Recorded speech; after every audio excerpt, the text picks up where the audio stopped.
Tartib perjalanan manusia setelah kematiannya. Mungkin pembahasan ini sering diulang-ulang, tetapi mengingat tentang hari akhir itu penting, karena kalau sampai kita melupakannya maka dampaknya sangat buruk dalam kehidupan kita. Karena salah satu buah beriman dengan hari akhir adalah memperbaiki hati dan juga perbuatan kita. Ada 12 poin nanti yang kita akan bahas tentang hal-hal yang akan dilalui manusia setelah kematiannya. Nabi SAW pernah mengatakan, "Lau ta'lamuna ma a'lamu la dhahiktum qalilan wa la bakaitum katsira." Kalau kalian mengetahui apa yang aku tahu tentang kehidupan akhirat, tentu kalian akan sedikit tertawa dan banyak menangis.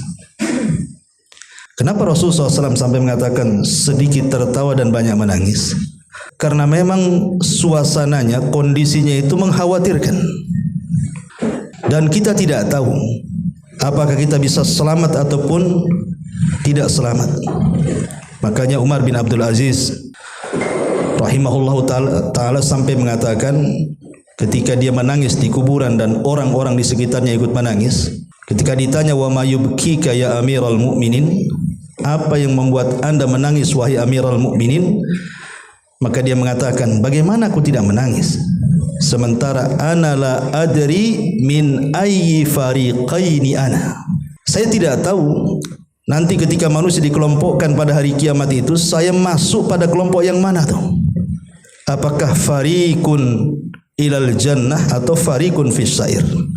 Apakah saya masuk kepada kelompok yang menuju sorga atau sebaliknya, kelompok yang menuju neraka syair, kata beliau. Tetapi yakinlah bahwa Allah Subhanahu wa taala itu salah satu namanya adalah Ar-Rahman Ar-Rahim. Artinya dua nama Allah itu memiliki satu sifat yang disebut dengan rahmat. Tapi tentu Rahman akan berbeda dengan Rahim, karena Rahman ini kan umum, baik mukmin atau kafirnya masuk pada kalimat Ar-Rahman. Tetapi kalau Ar-Rahim kan khusus, dia hanya diberikan kepada orang-orang yang beriman saja, baik di dunia ataupun di akhirat.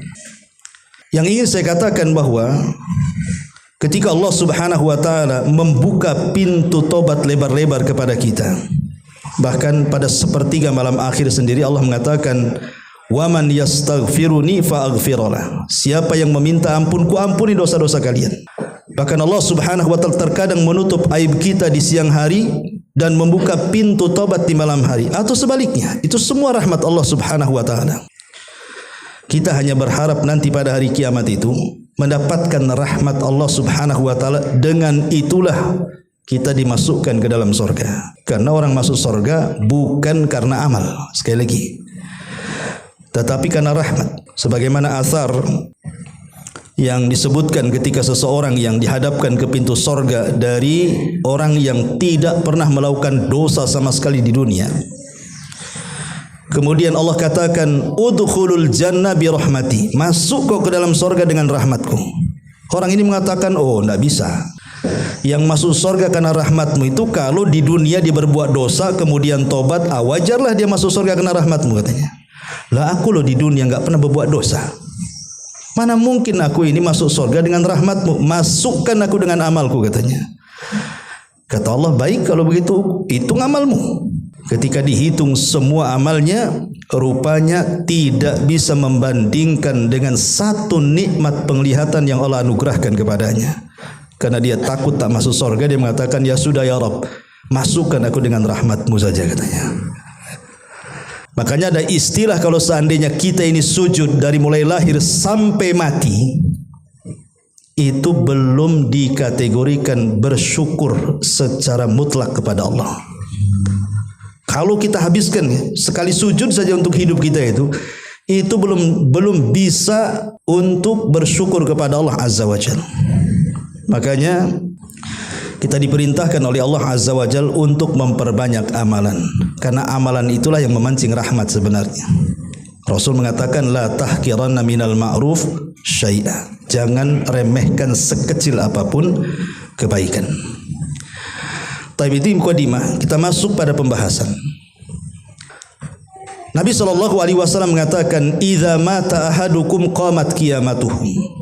Kalau meninggal salah seorang di antara kalian berarti tegaklah kiamat kecil kepada dia. Kalau kiamat besar memang kita yakini kepastiannya pasti terjadi, tapi kapannya itu yang sulit ditebak, karena harus melalui proses. Ada tanda-tanda kiamat kecil, nanti tanda-tanda kiamat besar lagi yang 10, barulah alam semesta ini dihancurkan. Tapi kalau kematian ini tidak ada tanda-tandanya. Pulang dari sini antum bisa mati. Siapa yang tahu umur antum pulang dari sini selamat sampai rumah? Nggak ada yang tahu, ya. Sehingga sulit ditebak orang itu mati karena tidak melalui proses tanda-tanda kecil atau tanda-tanda besar seperti kiamat besar gitu ya. Dia tidak ada tandanya. Dan tidak bisa kita katakan, oh yang tua itu cepat mati, yang muda itu lambat mati. Kata siapa? Hari ini yang muda lebih banyak matinya. Yang trek-trekan di jalan itu anak muda semua tuh. Ya mungkin kepala gengnya orang tua lah. Tapi anak muda yang mati semua di jalan-jalan tuh. Ya. Tapi kita harus yakini bahwa kematian itu kapanpun, dimanapun, ya pasti akan menjemput kita. Itu harus kita yakini. Sehingga kita jangan lalai dari kematian. Lah proses kematian itu tentu membutuhkan daurah lagi, pertemuan. Kita akan langsung kepada poin pembahasan kita, 12 perkara yang akan dilalui setelah kematian. Bukan bercerita tentang alam kubur, tidak, tetapi setelah kiamat dibangkitkan. Yang pertama, idza bu'isan nasu wa qamu ala kuburihim dhahabu ila ardil mahsyari thumma yakumuna fiha qiyaman tawilan tashtaddu ma'ahu haluhum wa yakhafuna fi dhalika khawfan shadidan li ajli tulil maqami amam Allah azza wa jalla.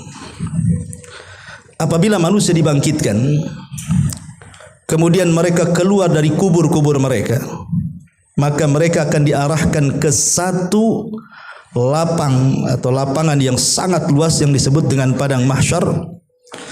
Kemudian mereka akan berdiri lama di situ dan mereka sangat mengkhawatirkan kondisinya dan mereka sangat takut dengan takut yang bersangatan karena lamanya mereka berdiri di hadapan Allah Subhanahu wa taala. Ini poin pertama, bahwa manusia akan dibangkitkan.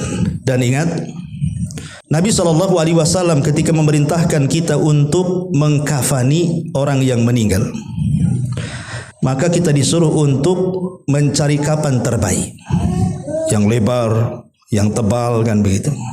Ya.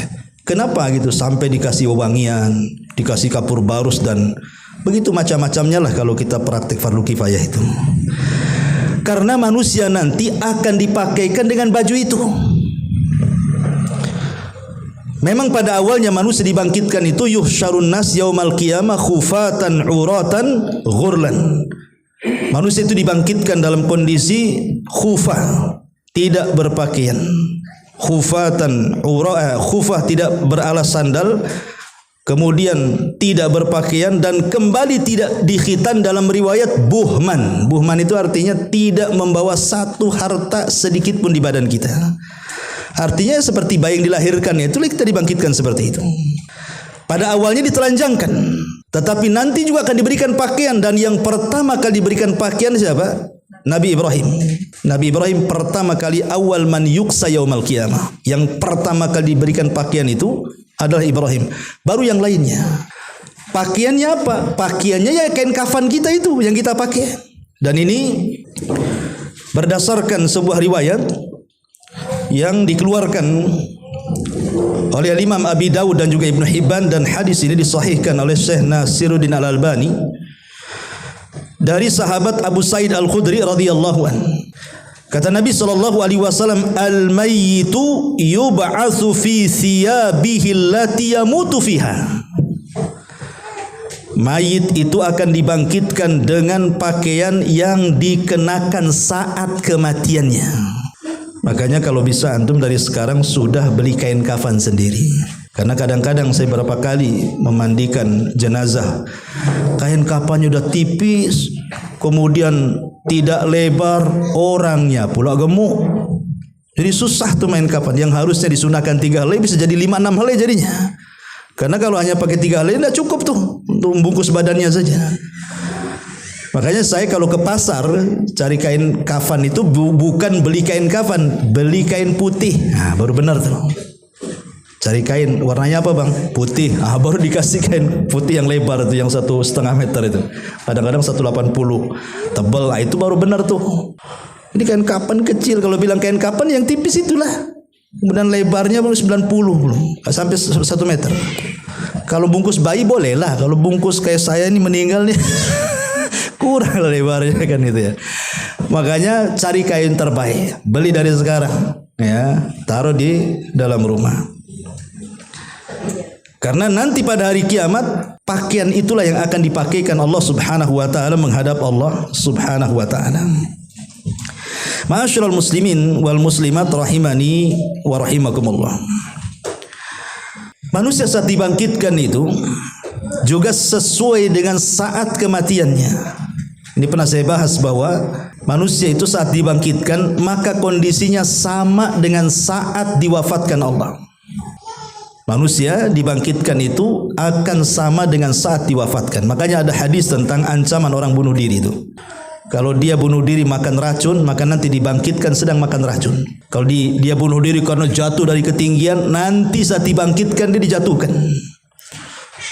Begitu juga orang beramal soleh. Kenapa Nabi SAW ketika bercerita tentang orang yang jatuh dari unta saat haji, kata Nabi SAW, kafankan dengan kain ihramnya, kata Rasul. Kenapa? Fa innahu yub'atsu yaumal qiyamati mulabbiyan, kata Rasul. Nanti pada hari kiamat orang ini dibangkitkan sedang mengucap labbaik Allahumma labbaik dia. Tahu-tahu ketika muncul gitu ya, ruh masuk kemudian dibangkitkan, dia sedang mengucap labbaik Allahumma labbaik. Kalau dia mati saat baca Quran, ketika kemudian dibangkitkan, dia sedang baca Quran. Dan begitu seterusnya. Dari sini ada peringatan, jangan mati dalam kondisi di atas kemaksiatan. Karena dibangkitkan akan seperti itu. Berdoa sejak sujud itu. Subhanallah, ada di Batam ini ikhwan kita, saudara kita itu. Dia kalau cerita sama saya, Ustaz saya pengen mati dalam posisi sholat, itu yang saya minta. Subhanallah, Allah takdirkan seperti itu. Ada orang-orang yang sesuai dengan keinginannya itu ya. Taib, ma'asyiral muslimin yang dimuliakan Allah Azza wa Jalla. Lah kondisi orang di padang mahsyar itu ketika dibangkitkan. Ketika para ulama mentafsirkan ayat surah Al-Qariyah, Allah mengatakan al-qari'atu mal-qari'ah wa ma adraka mal-qari'ah yauma yakunun nas kal farashil mabthus. Di sini ada kalimat kal farash al mabthus, seperti laron yang berhamburan saat terbang. Sifat laron itu kan berbeda dengan binatang-binatang yang lain. Kita lihat saja kalau ada lampu kemudian ada laron gitu kan. Itu kan tidak beraturan tuh terbangnya, nabrak kawannya, nabrak sini, nabrak sana kan. Pokoknya asal menuju lampu saja dia, berhamburan ke sana kemari. Kemudian para ulama tafsir mengatakan beginilah kondisi nanti saat manusia dibangkitkan, seperti laron. Kemudian dicantumkan ayat tentang yauma yafirrul mar'u min akhihi wa ummihi wa abihi wa sahibatihi wa banihi likulli imri'in minhum yauma idzin sya'nun yughni. Di mana orang lari dari saudaranya, lari dari ibu bapaknya, lari dari istri dan anak-anaknya, bahkan lari dari semua yang dicintainya. Sebagian ulama tafsir mengatakan, kenapa mereka bisa lari? Kalau di dunia itu kan kalau ketemu bapak pasti mendekat, ketemu saudara pasti mendekat, ketemu orang yang dicintai, anak istri pasti mendekat kan? Karena nanti pada hari dibangkitkan manusia tidak mau didekati manusia yang lain. Kenapa? Takut dituntut haknya. Itu masalahnya. Takut kita ini kurang memberikan hak pada istri, istri kurang memberikan hak pada suami. Takut itulah takut dituntut, makanya menjauh orang-orang tuh. Kita ini mungkin di dunia ini kurang memberikan hak kepada orang tua, atau orang tua kurang hak memberikan hak kepada anak-anaknya, atau hak kita kepada saudara, atau saudara kepada kita. Makanya mereka dibuat lari karena nggak mau ketemu, itu masalahnya. Nanti kalau ketemu dimintai pahalanya nanti. Kamu kurang hak di dunia, sini pahalamu. Makanya mereka lari. Ya, tidak mau ketemu, sehingga larinya itu berhamburan ke sana kemari itu jadinya karena takut ketemu, itu saja. Ada sebagian ulama yang memberikan catatan seperti itu. Kenapa mereka lari? Karena takut ketemu, mau diambil haknya. Ya. Tetapi dalam ayat yang lain, ketika Allah Subhanahu wa taala menjelaskan tentang permisalan orang dibangkitkan itu, ada yang menggunakan kalimat kal jaradil muntashir, seperti jarad. Jarad itu belalang. Belalang yang berhamburan juga. Cuman sifat terbang belalang dengan laron ini berbeda. Karena laron ini tidak beraturan terbangnya. Tapi kalau belalang ini, kalau dia membawa koloninya, dia akan beraturan. Kalau terbang semua ke satu titik. Ya. Sehingga ada ulama mentafsir, berusaha untuk membedakan. Ketika Allah Subhanahu wa taala menyamakan saat kebangkitan itu dengan laron, itu awal kebangkitan. Ketika ruh Allah Subhanahu wa taala lesatkan dari iliyin, kalau dia orang yang beriman dilesatkan ke jasadnya. Kalau dia orang kafir, orang munafik, orang musyrik, maka diletakkan fi sijin, kemudian dilesatkan kemudian menyatu dengan jasadnya. Lah awal kebangkitan saat tiupan trompet yang kedua, itulah kondisinya seperti laron. Adapun setelah manusia lari sana lari sini, nggak jelas gitu ya tujuan, karena menghindari satu dengan yang lainnya, barulah kemudian Allah mengirim satu penyeru untuk menyeru agar mereka kumpul di satu titik.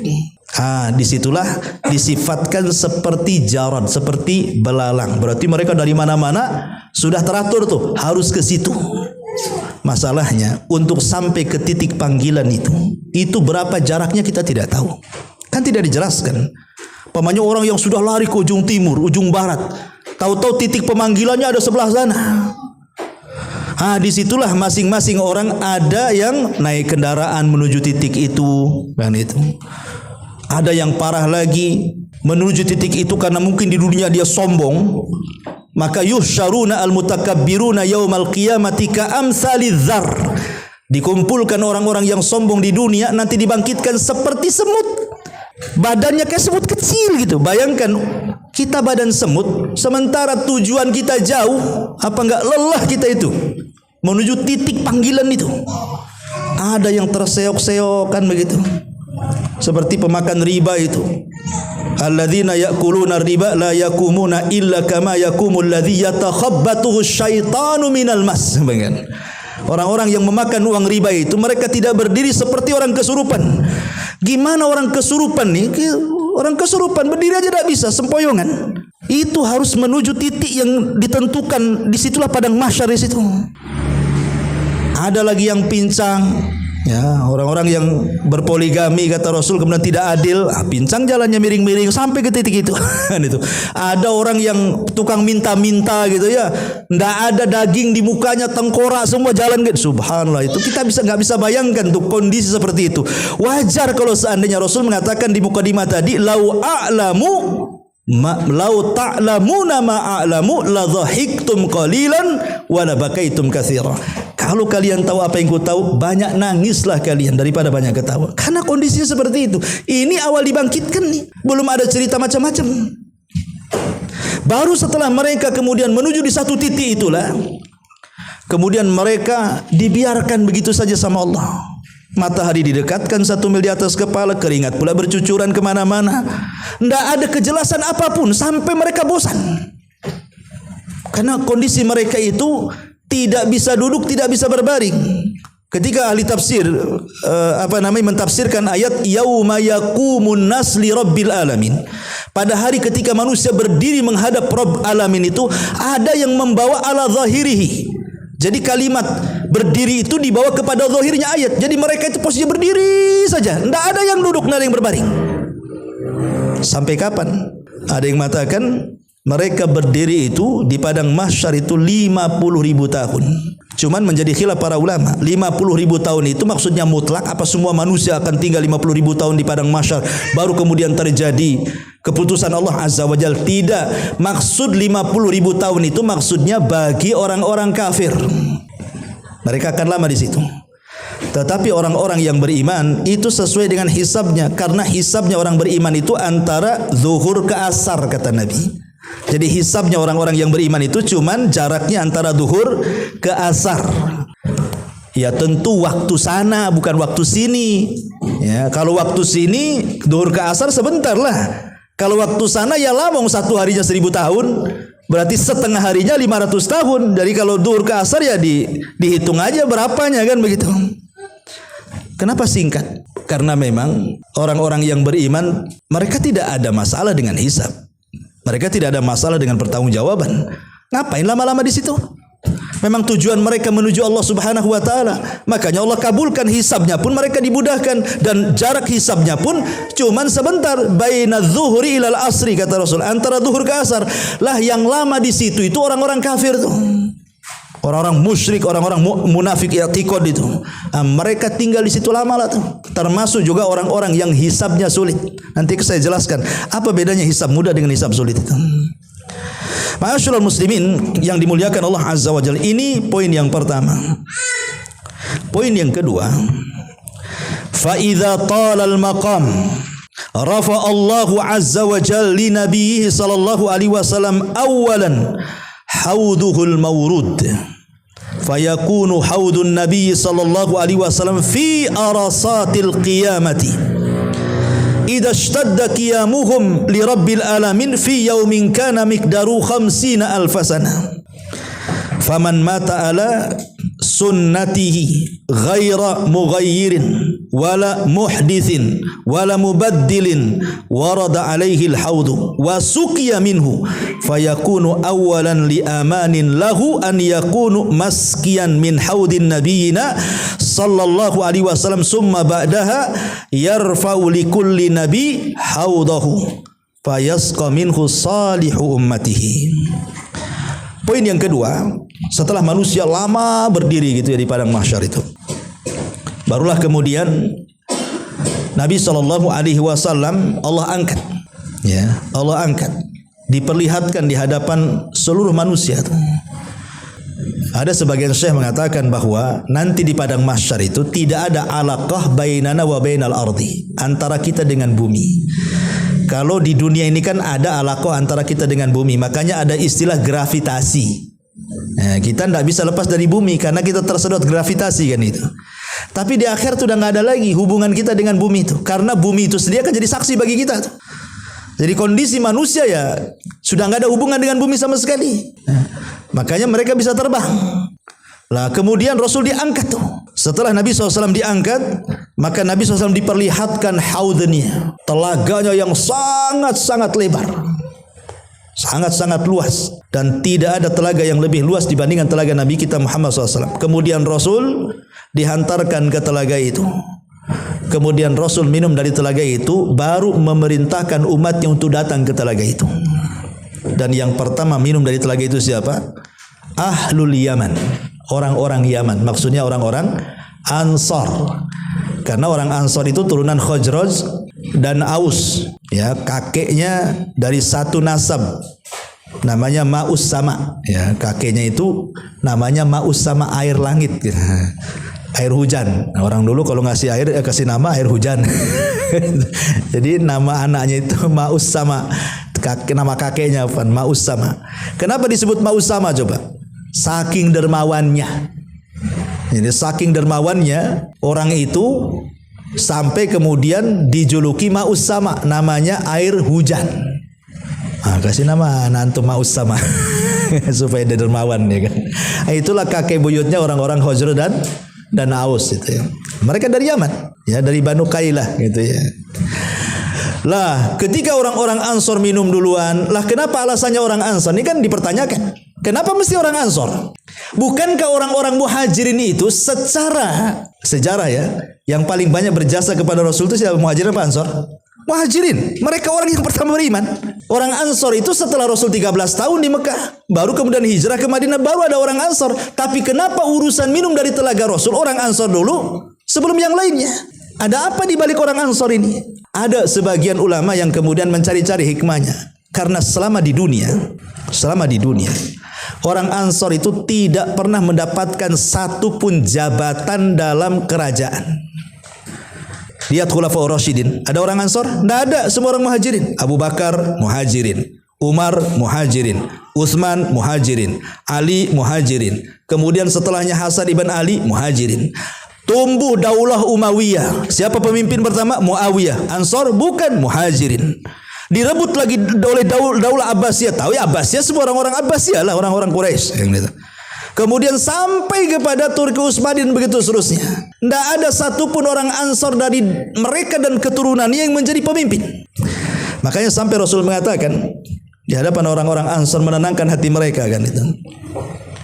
Kata Nabi SAW kepada orang Ansor, kalian akan menghadapi sebuah pemimpin yang zalim, yang mengambil hak kalian tapi kalian tidak mengambil hak mereka. Kemudian kata orang-orang Ansor ini, afalunabidhahum ya Rasul, apakah perlu kami berontak kalau mendapatkan pemimpin yang seperti itu? Kata Rasul, jangan. Isbiru hatta talqauni ala haudi, kata Rasul. Sabar kalian sampai kalian kelak mendatangi telagaku, katanya. Inilah dalil kenapa orang Ansor pertama kali masuk ke telaga Nabi. Al-jaza min jinsil amal. Ketika orang Ansor tidak diberikan kekuasaan sama sekali di dunia, maka Allah berikan pahala kelak mereka yang pertama kali menginjak telaga Nabi. Itu alasan kuatnya kenapa orang Ansor duluan yang minum dari telaga itu. Ya. Ma'asyiral muslimat yang dimuliakan Allah Azza wa Jalla. Tetapi ada juga orang-orang yang tidak minum dari telaga itu, malah diusir lagi. Sampai-sampai kemudian Rasul SAW, karena Rasul itu kan bagaimanapun dia Rasul rahmat. Kita ini punya Nabi itu Nabiur Rahmah. Wa ma arsalnaka illa rahmatan lil alamin. Saking rahmatnya, ada umatnya diusir-usir malaikat itu, masih juga dipanggil-panggil ummati ummati. Dan riwayat ashabi ashabi. Mereka umatku, mereka saudaraku, biarkan mereka masuk. Tapi Allah Subhanahu wa taala memberikan alasan, ya Muhammad, innahum qad ghayyaru wa baddalu fa innaka la tadri ma ahdatsu ba'daka. Mereka sudah merubah. Mereka sudah mengganti-ganti ajaranmu. Kau tidak tahu sepeninggalmu apa yang terjadi kepada mereka itu.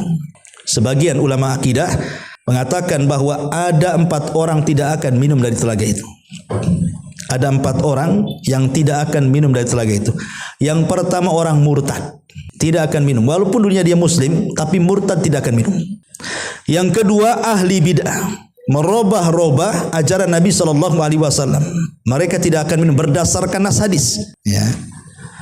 Kemudian yang ketiga al-kabair, orang-orang yang gemar melakukan dosa besar, mereka tidak akan minum. Kemudian yang terakhir al-munafikun, orang-orang munafik, mereka tidak akan minum. 4 golongan ini sepakat tidak akan minum dari telaga. Murtad, munafik, ahli bid'ah, dan orang yang gemar melakukan dosa besar, naudzubillah. Ya. Kenapa kita berhajat meminum dari telaga itu? Apa sih faedahnya? Faedahnya disebut dalam hadis, man syariba minhu lam yadma abada. Siapa yang minum dari telaga itu tidak akan haus selamanya. Dan inilah yang akan menjadi modal saat kita berdiri di padang mahsyar itu. Matahari didekatkan, keringat bercucuran, kan haus luar biasa tuh. Tapi orang yang berhasil dari minum dari telaga itu lam yadma abada, dia tidak akan haus selamanya. Itulah manfaatnya. Kita meminum dari telaga Nabi sallallahu alaihi wasallam. Kemudian ini poin yang kedua. Poin yang ketiga, summa yakumun nas maqaman tawilan, summa takunu syafa'atul udhma. Kemudian setelah manusia lama berdiri sampai sebagian mereka bosan, saking bosannya mereka sampai mengatakan, ya Rabb, sudah masukkan kami ke neraka lah. Sampai minta dimasukkan ke neraka tuh. Saking tidak tahannya. Padahal dia tidak tahu neraka lebih parah daripada itu tuh. Tapi saking tidak tahannya, sama-sama kayak orang sakit lah. Saking sakit parah, ya Allah, udah matikan saja. Dikiranya mati selesai gitu. Kayak sama seperti itu. Saking lamanya, bosannya, tersiksanya, akhirnya di antara mereka ada yang bercita-cita ingin masuk neraka malah. Saking lamanya tuh, naudzubillah. Lah baru setelah itu ada namanya proses syafaat. Ya, poin yang ketiga proses syafaat. Lah syafaat ini, ma'asyiral muslimin yang dimuliakan Allah Azza wa Jalla. Syafaat ini bicara tentang banyak hal, tapi mungkin waktunya juga terlalu pendek. Secara singkat bahwa syafaat ini, khusus syafaatul uzma, tidak diberikan kecuali kepada Nabi. Karena manusia ini kan sudah berusaha datang kepada Adam, Adam juga angkat tangan.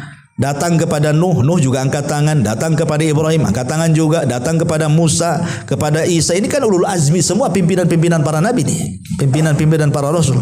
Mereka angkat tangan. Baru Nabi SAW mengatakan, analah, kan ku coba. Baru kemudian Nabi SAW meminta kepada Allah sujud di hadapan ars, di bawah ars Allah. Lama dengan sujud yang lama, sampai Allah kemudian datang dan mengatakan, ya Muhammad irfa ra'saka sal tu'ta kultusma isfa tu syafa, kata Allah. Sudah, jangan lama-lama sujudmu, tegakkan kepalamu, minta kau diberi, ngomong kau didengar, mintalah syafaat, ku beri kau syafaat. Ini disebut syafaatul uzma namanya. Nabi memberikan syafaat kepada seluruh manusia sejak Adam sampai yang terakhir mati. Tapi di sana ada syafaat khusus di mana Nabi SAW hanya memberikan kepada umatnya saja. Dan masing-masing Nabi yang memberikan syafaat kepada umatnya masing-masing. Lah syafaat khusus ini diantaranya adalah pertama, syafaat Nabi SAW bidukhuli ahlil jannatil jannah, agar yang diponis masuk surga maka mereka akan masuk ke dalam surga. Dan itu disyafaati Nabi. Kalau tanpa syafaat Nabi, tidak ada orang bisa masuk surga.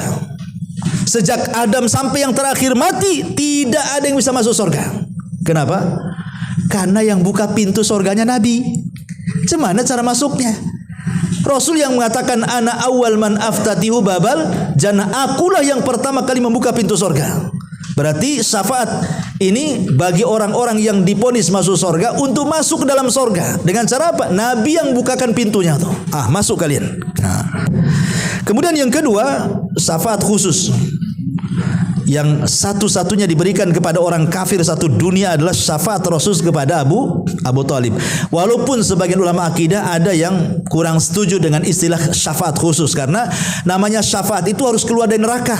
Tapi Abu Talib ini tidak keluar dari neraka, tetap aja di neraka, cuman diringankan azabnya, itu saja. Sehingga sebagian ulama akidah mengatakan, ya jangan dikatakan syafaat, diringankan azabnya gitu saja. Tapi ulama banyak yang menggolongkan ini bagian syafaat khusus namanya. Syafaat kepada Abu Talib. Karena ketika Abbas ini bertanya, ya Rasulullah, kamu tahu kan jasanya pamanmu si Abu Talib itu? Kata Rasul, ya. Apakah bermanfaat untuk dia pada hari kiamat? Iya, kata Rasul, sebenarnya kalau aku tidak tolong dia sudah digulung tuh sama ombak neraka itu. Tapi aku tolong, ku letakkan dia di sandal neraka. Jadi nerakanya itu sampai tumitnya saja tuh. Itulah satu-satunya orang kafir yang diringankan azabnya. Tapi kata Rasul, walaupun di sandal neraka cukup mendidikan kepalanya. Kemudian yang ketiga juga syafaat orang-orang yang sudah diponis masuk neraka, kemudian Rasul minta agar mereka dimasukkan ke dalam surga. Mereka sudah diponis tuh masuk neraka, tapi tidak jadi. Akhirnya mereka dimasukkan ke dalam surga. Termasuk juga syafaat pengangkatan derajat di surga. Itu juga syafaat khusus. Seperti ada seorang ibu itu tahu-tahu diletakkan di tempat yang tinggi. Dia mengatakan, ya Rabb, aku loh tidak pernah berbuat baik, katanya. Kenapa pahalaku sebanyak ini? Maka kemudian dikatakan kepada ibu itu, bistighfari waladaki iyak. Itu karena istighfar anakmu untukmu tuh. Antum kalau punya anak yang soleh kayak gini nih, ngangkat derajat kita tuh di surga. Taib, ma'asyiral muslimin, termasuk juga syafaat orang-orang yang masuk surga tanpa hisab. Ini poin yang ketiga. Poin yang keempat, ba'da dzalika yakunul ardu atau irdu. Ba'da dzalika yakunul ardu ay ardul a'mal. Thumma ba'dal ardi yakunu hisab. Di sini menarik untuk kita bahas, ya. Ma'asyiral muslimin wal muslimat rahimani wa rahimakumullah. Apa yang disebut dengan ardul a'mal itu? Ardu al-a'mal. Ardul a'mal itu artinya catatan-catatan kita akan ditampakkan. Namanya ard itu menampakkan sesuatu, disebut al-ardu namanya. Dan itu dijelaskan di dalam beberapa dalil dari Al-Quran dan Sunnah Nabi SAW soal ardul amal ini. Di antaranya adalah Nabi SAW mengatakan tudna syamsu di sini. Jadi nanti pada hari kiamat ini ada perbedaan. Ada yang mengatakan ardu sendiri, ada yang mengatakan hisab sendiri. Tapi ada yang mengatakan bahwa ard dan hisab itu sama. Maksudnya apa? Maksudnya ard itu artinya hisaban yasira, hisab yang mudah. Tetapi kalau hisab itu pasti sulit. Tetapi karena rahmat Allah Azza wa Jalla, Allah tidak menghisab kita loh semuanya. Coba bayangkan ibu bapak, kalau seandainya Allah menghisab kita secara detail ya, dari ucapan awal kita balik sampai kita mati, berapa banyak ucapan kita yang kasar, yang kotor, yang mengandung kufur, yang mengandung musyrik, macam-macam, kita tidak sadar, ya kan? Berapa banyak tuh? Ya. Kemudian perbuatan kita lagi, berapa banyak perbuatan kita ini, mulai dari mata kita, telinga kita, hidung kita, kaki kita, berapa banyak kesalahan kita coba. Ataupun kita bermuamalah dengan orang, kita tidak tahu, mungkin kita udah lupa tuh kita berbuat salah tuh. Kalau Allah mau menghisab kita secara detail, nggak ada yang selamat manusia itu. Siapa yang selamat coba? Makanya Rasul mengatakan man husiba udzib, siapa yang dihisab pasti diazab. Siapa yang dihisab pasti diazab. Kenapa? Karena kalau dihisab secara detail nggak ada yang selamat masuk surga. Siapa yang selamat masuk surga coba? Ucapan kita loh ya, ucapan kita aja mulai dari lahir sampai kita mati, berapa kesalahan kita? Siapa yang selamat dari ucapan itu? Siapa yang selamat dari perbuatan? Siapa yang selamat dari muamalah? Tidak ada yang selamat. Makanya Rasul mengatakan man husiba udzib, siapa yang dihisab pasti kena azab dia. Tetapi di sana ada namanya rahmat Allah Azza wa Jalla. Allah itu punya kasih sayang dengan kita. Ya. Di mana ada hamba-hamba Allah yang tidak dihisab secara detail. Hanya ditampakkan beberapa perbuatan dosa, kemudian ditanyakan, suruh ngakui, dan dia suruh mengatakan iya gitu saja. Kau berzina? Iya. Kau mencuri? Iya. Disuruh gitu saja. Ada hamba-hamba Allah itu yang sengaja tidak semua ditampakkan, hanya beberapa dosanya hanya untuk ikrar saja. Betul nggak kau melakukan dosa? Kalau yang seperti ini namanya al-ardu, atau dengan kata lain hisaban yasira, hisab yang mudah. Ya, di antara dalilnya adalah Nabi SAW bersabda tentang orang-orang yang akan didekatkan kepada Allah Subhanahu wa taala pada hari kiamat karena kasih sayangnya. Kata Nabi SAW, yudnal mu'min yaumal qiyamah min rabbihi azza wa jal hatta yadha alaihi kanafahu. Pada hari kiamat seorang mukmin didekatkan kepada Allah Azza wa Jal kanafahu. Kanaf itu artinya kalau bahasa kitanya itu as-sitru wal maghfirah. Jadi Allah menutup aib kita dan Allah mengampuni dosa-dosa kita. Itu bahasa Arabnya kanaf itu. Jadi yudnal mu'min, seorang mukmin dekatkan yaumal qiyamah pada hari kiamat min rabbi dari Rabbnya, hatta sehingga yadha'a, dia letakkan kanafahu, kanafnya Allah. Kanafnya Allah artinya sitrullah dan rahmat Allah. Allah menutup aib kita dan Allah memberikan kasih sayangnya. Makanya salah satu nama Allah itu apa? As-Sittir. Sittir itu apa? Maha menutup aib. Makanya ketika kita membahas tentang kalimat Al-Ghafur, Al-Ghafur, Ghafur itu artinya maha mengampun, tapi bukan hanya sekedar mengampun, maha menutup aib dan memaafkan. Itu makna Al-Ghafur tuh. Jadi kalau kita menyebut ya Ghafur, ya Ghafur, itu artinya kita sedang memuji Allah bahwa Allah itu zat yang bukan hanya sekedar mengampuni dosa kita, tapi lebih daripada itu menutup aib kita. Itu makna Ghafur. Coba berapa banyak kawan kita ini melakukan dosa di siang hari? Siapa yang tahu coba? Tidak ada yang tahu kan? Kita aja dengan Allah. Kenapa tidak ada yang tahu? Allah tutup aib kita untuk memberikan kesempatan kita tobat di malam hari. Kemudian kita melakukan lagi lah dosa di malam hari itu. Allah, manusia tidak tahu dan Allah tutup aib kita. Allah kasih kesempatan kita bertobat di siang hari. Kurang apa tuh baiknya Allah sama kita itu? Sebab kalau semua manusia dibongkar aibnya, nggak ada kita duduk sebelah-sebelah Pak Edi, sebelah-sebelah, nggak ada. Kalau mau dibongkar aibnya, Mungkin seperti kata Imam Ahmad saat dia ke pasar, tiba-tiba barang-barangnya dibawa murid-muridnya. Kata Imam, jangan, ngapain kau bawa-bawa ini barang dagangan, barang belanjaku, kata Imam Ahmad. Tidak, kami menghormati guru kami. Apa kata Imam Ahmad? Kalian belum tahu aib saya saja, katanya. Kalau kamu tahu aib saya, kalian akan meletakkan tanah di kepala saya, katanya. Itu kata Imam Ahmad tuh. Kamu menghormati saya itu karena Allah tutup aib saya aja tuh. Sama dengan antum menghormati saya itu karena nggak tahu saja aib saya. Kalau Allah tahu bongkar aib saya, mungkin nggak mau lagi ngundang Abu Meru ke sini. Ya. Allah tutup, makanya orang saling menghormati satu dengan yang lainnya. Alhamdulillah, kalau dosa itu ada baunya, nggak mau saya duduk depan sini. Bau semua. Kan gitu ya. Alhamdulillah dosa tak ada baunya. Makanya orang berbuat dosa pun dah tahu dia berbuat dosa. Inilah kasih sayang Allah tutup tuh. Itu namanya kanaf dalam hadis ini. Hatta yadhu alaihi kanafahum fayuqarriruhu bidunubihi. Allah maksa untuk mengakui dosanya. Fayaqulu hal ta'rifu dzamba kadza wa kadza. Kamu tahu dosa ini dan itu? Fayaqulu ya Rabb a'rifu, ya aku tahu itu dosaku, katanya. Qala, maka Allah mengatakan fa inni satartuha 'alaika fid dunya wa inni aghfiruha lakal yaum, katanya. Subhanallah, ini rahmat Allah. Dosa yang kau lakukan itu dulu kututup aibmu sehingga orang tak tahu. Tapi sekarang ku ampuni itu dosa itu. Kurang enak gimana coba? Aib kita ditutup di dunia, di akhirat pula diampuni dosanya. Lah ada orang-orang yang seperti inilah. Inilah orang-orang yang disebut dengan hisaban yasira namanya. Hisabnya mudah, suruh ngaku gitu saja. Kan suruh ngaku selesai itu. Kamu maling? Ya, aku maling. Kamu zina? Ya, aku zina. Kau gibah? Saya gibah. Kan enak kalau ngaku-ngaku itu kan.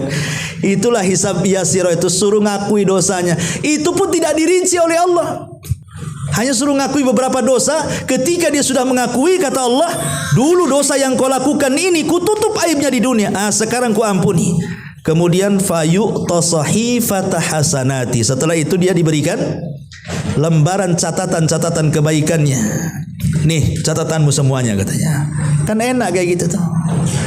Wa ammal kuffar wal munafiqun fayunada bihim ala ru'usil khalaik haula illadzina kadzdzabu 'ala Allah.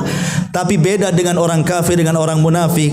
Tidak ditanya, langsung diiklankan, mereka lah para pendusta tuh, katanya. Enggak ditanya-tanya lagi tuh. Ma'asyiral muslimin wal muslimat rahimani wa rahmakumullah. Ketika Rasulullah SAW bersabda seperti ini, Aisyah radhiyallahu anha dengar. Apa kata Aisyah itu? Laisa ahadun yuhasabu yaumal qiyamah illa halak. Kata Nabi, tidak ada satupun manusia yang dihisab pada hari kiamat pasti binasa. Tadi saya sudah jelaskan. Ya, tidak ada satupun manusia kalau dihisab pasti binasa. Dipastikan binasa. Kenapa Rasul mengatakan seperti itu? Karena tadi saya katakan kalau semua dihisab gara-gara ucapan kita, nggak ada yang selamat. Siapa yang ucapan kita lurus dari awal sampai akhir? Tidak, pasti suatu ketika meleset. Bahkan lebih banyak melesetnya mungkin daripada lurusnya. Atau perbuatan kita dari mulai lahir sampai mati, siapa yang selamat dari perbuatan kita? Atau muamalah kita dengan orang, siapa yang selamat? Tidak. Makanya kalau semua orang dihisab satu-satu, tidak ada yang selamat, kata Nabi. Tidak ada yang selamat dari keburukan. Tetapi Aisyah bertanya, ya Rasulullah, awalaysa Allah qad qala Allah azza wa jalla, bukan kalau sudah berfirman ya Rasulullah, fa amma man utiya kitabahu bi yamini fa sawfa yuhasabu hisaban yasira. Bukan kalau yang mengatakan siapa yang mengambil catatan dengan tangan kanannya dia akan dihisab dengan hisab mudah. Kok kamu mengatakan siapa yang dihisab pasti hancur, katanya? Paham nih pertanyaan ini? Masih kurang paham? Saya jelasin ya. Jadi Rasul mengatakan siapa yang dihisab pasti binasa. Aisyah tak terima. Lah, bagaimana dengan firman Allah? Barang siapa yang mengambil catatan dengan tangan kanannya, maka dia akan diberikan hisab yang mudah. Kok ini pula akan dihisab pasti binasa, menunjukkan hisabnya semua manusia sulit. Maka Rasul mengatakan, ya Aisyah, innama dzalikal ardu. Yang hisabnya mudah itulah al-ard tadi. Yang hadis tadi yang saya jelasin tadi, ada hamba didatangkan, suruh ngaku dosanya. Itu namanya hisab mudah tuh. Tapi selain itu semua hisabnya sulit. Hisabnya sulit seperti apa? Hisab yang ada perdebatan. Dalam riwayat manukisha udzib. Siapa yang melakukan perdebatan dengan Allah, ini pasti binasa. Maksudnya gimana perdebatan itu? Kau maling ya? Enggak, kapan aku maling? Ini debat namanya, debat tuh, karena nggak ngaku masalahnya. Ya, kau zina ya? Enggak, saya nggak berzina. Kau homo ya? Tak ada. Macam mana kau homo? Aku laki-laki. Macam-macam. Pokoknya kalau sudah ada perdebatan, ini masalah. Sebab di dunia saja, dalam dunia peradilan, kalau seandainya seorang hakim sedang memutuskan sebuah perkara, kemudian di depannya ada pesakitan orang-orang yang tersangka, kemudian ditanya, kamu mencuri? Tiba-tiba nih tersangka ini mengatakan, iya saya mencuri. Selesai kasusnya. Kenapa? Karena pengakuan itu adalah aqwa dalil, sekuat-kuatnya dalil. Kalau sudah ngaku ngapain lagi? Tinggal selesailah kan, itu masukkan ke sel kan, itu kalau ngaku kan. Yang repot itu yang tak ngaku. Akhirnya datangkan pengacara, jelas-jelas dia memang maling. Karena ingin terbebas dari tersangka itu, datangkan pengacara, datangkan saksi, datangkan itu. Lama akhirnya proses persidangannya kan. Lah itulah kalau saya analogikan seperti itu nanti. Jadi kalau orang dihadapkan di persidangan Allah, tiba-tiba dia bantah-bantah dengan Allah. Oh lama, kenapa? Karena akan datangkan banyak saksi di situ. Kamu maling? Enggak. Datang bumi jadi saksi. Yauma idzin tuhadditsu akhbaraha. Bumi ngomong. Maling dia katanya, kata bumi itu. Kan itu. Datang lagi saksinya malaikat raqib atid. Nih ada catatannya. Mau lari kemana kau katanya? Bukan di luar para nabi, orang soleh, enggak, itu badan kita pun jadi saksi. Tiba-tiba tangan ngomong. Bukan tangan aja, kulit pun ikut ngomong. Sampai badannya protes. Hei kulit, harusnya kau bela badanmu. Kenapa kau bela yang lain? Apa kata kulit? Antaqanallah alladzi antaqa kulli syai' gitu. Allah yang buat aku bicara, aku tak bisa apa-apa lah kata kulit kan. Inilah yang disebut dengan hisaban asira namanya. Sulit hisabnya nih kalau udah bantah-bantah nih. Ini yang celaka nih. Ya. Nah ini namanya proses hisab. Ya. Poin yang keempat. Ya. Ma'asyiral muslimin yang dimuliakan Allah Azza wa Jalla. Poin yang keempat adalah al-ardu hisab yang mudah. Kemudian poin yang kelima tadi hisab asir yang sulit yang sudah saya jelaskan. Baru setelah proses hisab ini masuk ke poin yang keenam. Wa ba'dal hisabil awal tatayurus suhufi. Maka catatan akan diterbang-terbangkan. Catatan akan diterbangkan, disitulah akan kita lihat orang yang mengambil catatan itu sesuai dengan kelompoknya di dunia. Di dunia kan ada kafir, munafik, mukmin. Kalau dia kafir, jelas kafirnya, dia akan mengambil dengan tangan kirinya. Kalau dia mukmin, jelas mukminnya, maka dia akan mengambil dengan tangan kanannya. Kalau dia munafik nih, yang abang-abang nih, yang nggak jelas nih, abangan, ya, kadang dikatakan mukmin ya tidak, dikatakan kafir yang tidak, la ilaha ula wa la ilaha ula. Ini dengan tangan kiri mengambil dari balik punggungnya. Jadi ada 3 macam orang yang mengambil catatan itu. Kemudian yang nomor 7, summa ba'da dzalika qiraatul kitab. Baru setelah catatan di tangan, disuruh baca. Orang-orang yang mengambil tangan dengan tangan kan bangga dia sampai dia berteriak, ha umuqra'u kitabiyah, kata. Baca catatanku. Siapa yang mau baca, bacalah catatanku. Bangga dia. Isinya kebaikan semua. Makanya dia bangga, ha umuqra'u kitabiyah. Baca. Nih punya saya baca. Karena dia tahu dia akan selamat gitu ya. Tapi kalau orang kafir atau munafik, jangan lagi sombong kayak gitu. Yang ada catatannya pun tak mau diambil. Tapi bagaimanapun tetap tangannya mengambil. Ya. Ini yang nomor 8. Nomor 7. Masuk nomor 8. Summa ba'da dzalika yakunu al-waznu ay al-mizan. Kemudian setelah catatan di tangan, kemudian dibacakan, dan catatan itu sudah saya katakan ya, catatan kita itu ada di 2 buku. Catatan kita itu ada di dua buku. Buku yang pertama tebal sekali. Kenapa tebal? Karena semua umat Muhammad ada di satu buku itu. Abu Bakar ada di situ, Umar ada di situ, Utsman ada di situ, Ali ada di situ, para sahabat semua ada di situ, para ulama mazhab Abu Hanifah, Imam Syafi'i, Imam Ahmad, Imam Malik ada di situ, semua para syuhada di situ. Itu dijadikan satu buku tuh. Ini yang bahaya nanti kalau dibaca. Ya, karena saat manusia dikumpulkan, itu buku akan dibaca tuh masalahnya. Abu Bakar 1, 2, 3 poinnya. Semua kebaikan. Umar semua kebaikan. Utsman semua kebaikan. Pak Edi, tak tahu. Apa enggak malu tuh, ya kan? Udah dibaca catatannya Abu Bakar, Umar, semuanya dibaca. Giliran kita dipanggil, suruh baca. Apa enggak malu tuh? Semua keburukan isinya, sementara mereka semua kebaikan isinya. Itu namanya satu buku tuh dengan mereka tuh. Inilah yang dikhawatirkan. Yang diisyaratkan dalam hadis Nabi SAW, man satara musliman satarahullahu yaumal qiyamah. Siapa yang suka menutup aibnya di dunia, nanti mudah-mudahan saat dibacakan kitab yang besar itu, Allah tutuplah aib kita itu pada hari kiamat. Karena la takhfa minhum khafiyah. Di dunia kita bisa menyembunyikan maksiat, di akhirat bisa enggak bisa, semua akan dibacakan masalahnya. Dipermalukan betul kita dibuat di situ. Tetapi ada catatan kecil, itulah khusus kita saja. Ya, dan diisyaratkan kepada orang yang datang kepada Allah membawa 99 catatan. Kata Allah, buka satu catatanmu katanya. Dibuka rupanya satu catatan sejauh mata memandang tuh. Ibarat kita belanja di 3 mall, jadikan satu resitnya sampai di mana tuh kertasnya tuh. Ya. Itulah sejauh mata memandang. Kemudian kata Allah, perhatikan catatan.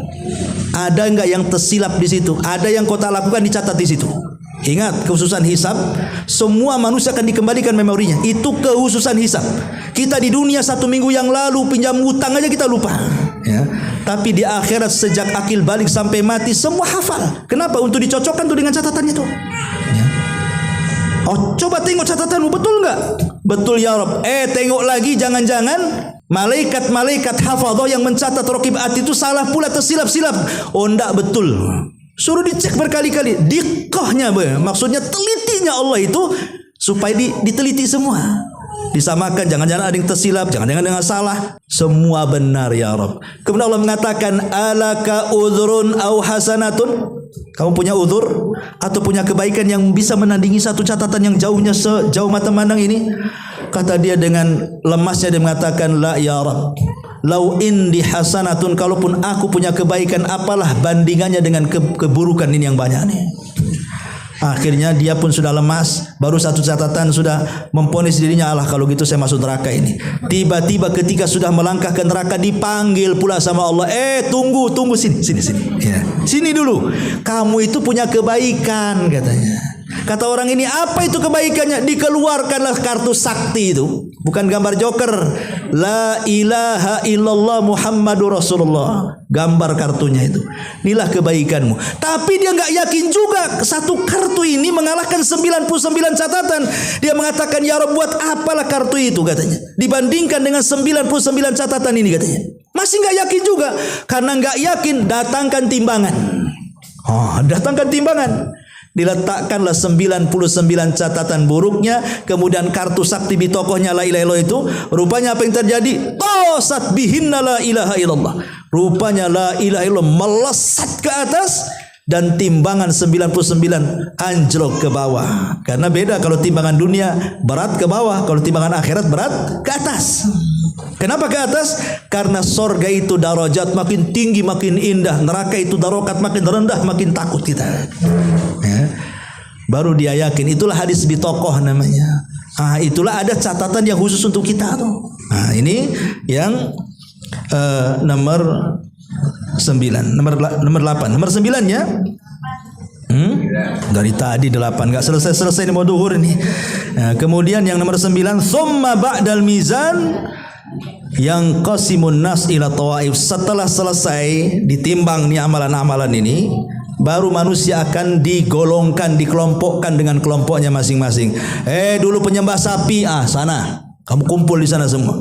Yang nyembah bulan sini, menyembah matahari sini, nyembah batu di sini, nyembah ular kobra di sini, ya, nyembah apa lagi, gajah di sini, ya, semua dikumpulkan tuh dengan kelompoknya masing-masing tuh. Tetapi bagi orang-orang kafir, musyrik yang sama sekali tidak punya keimanan setelah dikelompok-kelompokkan, maka mereka digiring semua ke jahanam tanpa melalui proses titian siratal mustaqim. Mereka enggak sempat nyebrang. Masuk wasiqal ladzina kafaru ila jahannama zumara. Masuk semua. Ya. Ketika semua kafir musyrik masuk ke neraka, tinggal 2 kelompok aja yang belum. Mukmin, munafik. Mukmin munafik ini mereka harus melewati titian. Kenapa orang munafik kok diikutkan di situ? Allah ingin balik menipu mereka. Kalau mereka di dunia yukhadi'una Allah walladzina amanu wa ma yakhda'una illa anfusahum wa ma yash'urun. Mereka boleh menipu Allah dan orang-orang yang beriman di dunia. Nanti di titian tak bisa ditipu-tipu orang. Ketika dia nyebrang, hilang cahayanya. Datang orang yang beriman, tunggulah, pinjamlah cahayamu, aku bisa jalan enggak bisa, kalau kau cari cahaya tengok di belakang katanya.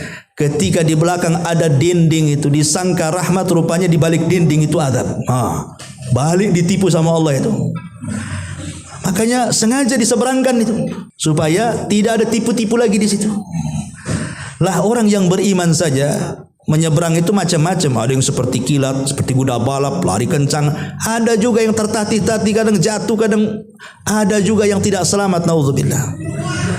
Tetapi setelah kemudian yang nomor terakhir, mereka sampai di kontoro di depan pintu sorga. Mereka semua ahli jannah. Yang sampai di kontoro itu semua ahli jannah. Tidak ada orang kafir, tidak ada orang musyrik. Masalahnya tidak selesai sampai di situ, ya, di kontoro itu. Karena syarat orang masuk surga, kata Syekh Utsaimin rahimahullahu taala, tidak ada dalam hatinya kedengkian dan penyakit hati. Wa naza'na ma fi sudurihim min ghil. Tidak boleh ada perasaan apapun dalam hati. Itu syarat masuk surga. Sehingga karena itu syaratnya mereka harus melakukan kisos dulu. Kisos di sini terjadi. Itulah yang diisyaratkan hadis muflis itu. Atadruna mal muflisu hadhil ummah? Tahukah kalian siapa yang bangkrut umat ini? Sahabat mengatakan, ya orang bangkrut ya malah dirhamalah wala mata, orang yang habis uangnya usahanya gulung tikar, itulah bangkrut kata Rasul. Bukan itu maksudnya. Bangkrut itu orang ya'ti yaumal qiyamah bi salatin wa siyamin wa sadaqatin wa hajjin. Orang yang datang pada hari kiamat bawa salat, bawa puasa, bawa haji, bawa sedekah, macam-macam pahala, tetapi waqad syatama hadza wa akhadha mala hadza wa syatama hadza wa qatala hadza. Terus disebutkan, tapi satu sisi dia membawa kezaliman, mencaci, memaki, membunuh, mengambil harta, macam-macam. Disitulah akan terjadi barter pahala dan dosa. Sampai betul-betul bersih, tidak ada kezaliman, baru orang dipersilahkan masuk surga. Karena ketika sudah terjadi kisos, maka sudah tidak ada lagi perasaan dendam, dengki, hasad. Kenapa? Sudah tegak keadilan di situ. Karena seadil apapun hukum di dunia itu, walaupun ikut syariat Islam, tetap terkadang tidak memuaskan keadilan. Contoh, ada ustadz dibunuh preman. Akhirnya preman itu dikisos, dibunuh juga. Belum tentu keluarga ustadz ini senang. Enak kali yang dibunuh ustadz. Masalahnya, kalau sama preman terserahlah. Ada perasaan tidak puas karena yang dibunuh ustadz. Kalau cari preman mudah di pasar-pasar, gantikan ustadz nilam. Siapa yang gantikan ustadz kayak gini nih? Ada perasaan tidak puas kan itu. Walaupun sebenarnya sudah ditegakkan kisos kan, sama-sama dibunuh. Tapi keluarga korban, murid-muridnya tetap nggak terima, walaupun sudah dikisos kan. Ya. Lah itulah yang kemudian harus ada pengulangan kisos lagi. Ya, supaya betul-betul hilang penyakit-penyakit hati, sehingga masuk ke surga itu dijadikan satu hati. Tidak ada lagi dendam, tidak ada lagi yang lainnya. Wallahu alam. Inilah